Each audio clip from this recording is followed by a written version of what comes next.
அம்மா எனக்கு இந்த வெள்ளரிக்காய் வாங்கி கொடுங்கம்மா. அம்மா ப்ளீஸ்மா எனக்கு வெள்ளரிக்காய் வாங்கி கொடுங்கம்மா. ஏய் சும்மா இருக்க மாட்டியா நீ? கடைக்கு வந்தால் வாங்கி கொடுத்து வாங்கி கொடுக்குறேன். காய்கறி வாங்க தான் போகிறேன்.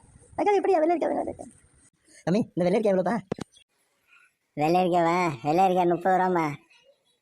அரை கிலோ 30 ரூபாம்மா. ஏய் அரை கிலோ 30 ரூபாய் ஏண்டி? என்கிட்ட காசே இல்லடி, ஏன்டி இப்படி பண்ணுற? அம்மா எனக்கு வேணும்மா, நீ வாங்கி கொடுமா ப்ளீஸ்மா, எனக்கு வாங்கி கொடுங்கம்மா. ஏய் காசே இல்லடி, என்னடி பண்ணுறது? அம்மா எனக்கு ஒரு ஐடியா இருக்கு, நான் சொல்லட்டுமா? என்ன ஐடியா சொல்லுடி? அம்மா காலை கட்டுங்க, நான் சொல்கிறேன். சொல்லுடி, எதோ சொல்லுவது, என்ன சொல்லு?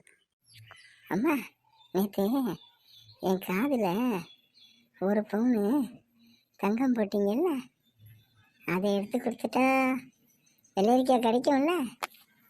அடியே இந்தா வாங்கிக்கோ, அடியே இந்தா வாங்கிக்கோ. இனிமேல் இந்த மாதிரி ஐடியாலாம் கொடுத்தா உன்னை வச்சு சாத்திடுவேன். ஏண்டி வாங்க வேண்டிய 30 ரூபா வெள்ளரிக்காவுக்கு ஒரு பவுன் நகையை வைக்க சொல்கிறேன். எங்கே ரொம்ப நல்லா இருக்கேன்.